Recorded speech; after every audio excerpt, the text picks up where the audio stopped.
ये मुहिम तो बहुत कामयाब हुई। और उसके अलावा हमने डिफरेंट प्रोग्राम्स में अखराजात को कंट्रोल कैसे किया जाए उसके बारे में बताया।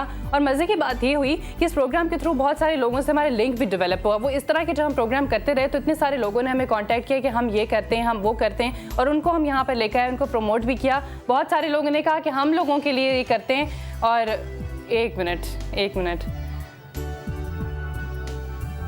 अच्छा जी, यहाँ पे मुझे प्रोड्यूसर साहब ने अभी एक बहुत बड़ा सरप्राइज़ दिया है। वो ये कह रहे हैं कि आपके हस्बैंड से कुछ आपके बारे में हमने पूछा है, तो और उनके घर जाके मुझे नहीं पता कि कब ये घर गए हैं और कब उन्होंने मेरे बारे में बात की है। मेरे लिए तो बहुत बड़ा सरप्राइज़ है, लेकिन मुझे डर इस बात का लग रहा है क्योंकि मेरे हस्बैंड बहुत ही स्ट्रेट फॉरवर्ड इंसान है। अब वो पता नहीं क्या कहेंगे, देखते हैं। हमारी शादी को 1.5 साल से ज़्यादा हो गया, 1.5 पौने 2 साल के करीब। शादी के बाद मेरी ज़िंदगी में बहुत तब्दीली आई, ज़मीन आसमान की आ गई, और आई थिंक सबकी ज़िंदगी में आ जाती है। शादी से पहले आप हर चीज़ की प्लानिंग एक फ़र्द के हवाले से करते हैं, और शादी के बाद 2 लोगों के हवाले से प्लानिंग करनी होती है।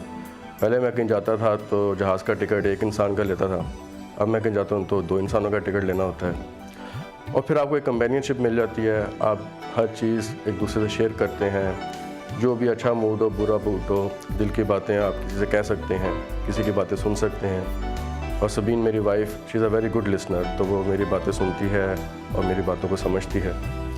और वैसे हम दोनों की पर्सनैलिटीज़ भी काफ़ी मिलती जुलती हैं। मैं ख़ुद भी बहुत ऑर्गेनाइज्ड और टाइम का बहुत पाबंद हूँ, और खुशकिस्मती से मेरी वाइफ भी बहुत ऑर्गेनाइज्ड है और टाइम की बहुत पाबंद है। ये दूसरी ख़वातीन की तरह मेकअप करने में, तैयार होने में देर नहीं लगाती।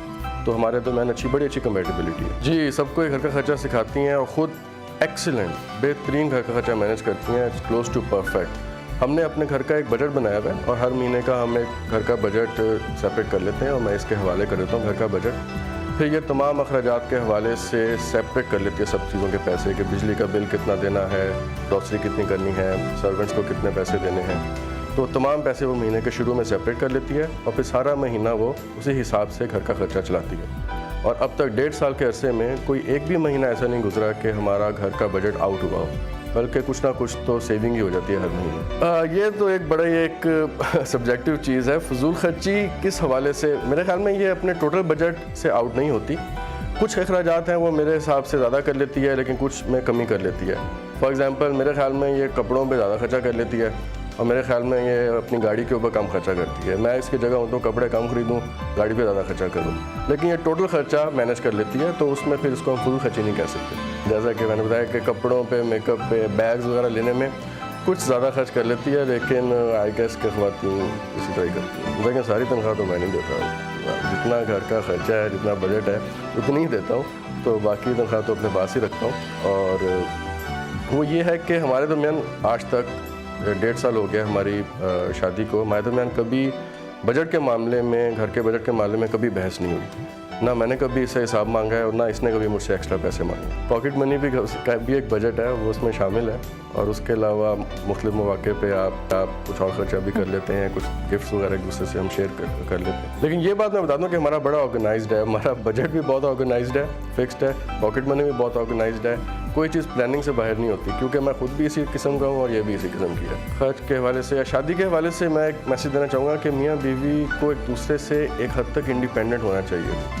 मेरे ख्याल में जिस रिश्ते में डिपेंडेंस होती है, उस रिश्ते में वो क्वालिटी और वो एक आपके एक दूसरे की कदर उस तरह से नहीं आती जिस तरह से उस वक्त आती है कि जब आप डिपेंडेंस की वजह से नहीं, बल्कि एक दूसरे की कंपनी को एंजॉय करने के लिए एक दूसरे के साथ टाइम गुजारें।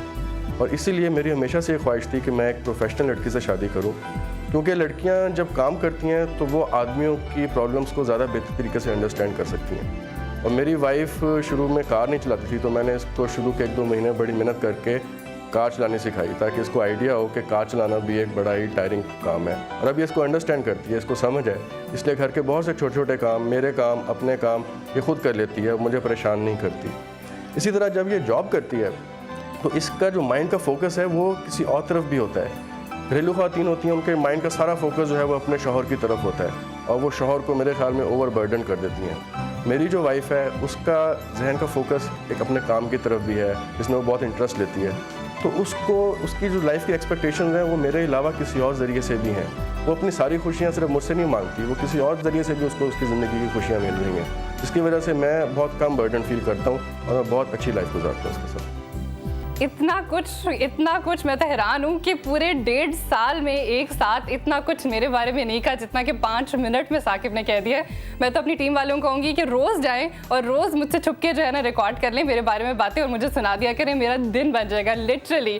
और मैं अच्छा, मुझे प्रोड्यूसर कह रहे हैं आप लंच कराएंगे तो हम रोज़ आएंगे तो खैर अब ब्रेक की तरफ चलते हैं, लेकिन ब्रेक पर जाने से पहले मैं सिर्फ इतना करूँगी, थैंक यू तो मैं उनको घर जाके करूँगी, लेकिन ये कि आपस की सपोर्ट की बात होती है। जितना कुछ अगर मैं करती हूँ तो उनकी सपोर्ट के बगैर कभी मुमकिन नहीं होता। जितना फ्रीडम, जितना केयर उन्होंने दिया है मुझे, मैं कहती हूँ कि माशाल्लाह आई एम वेरी लकी।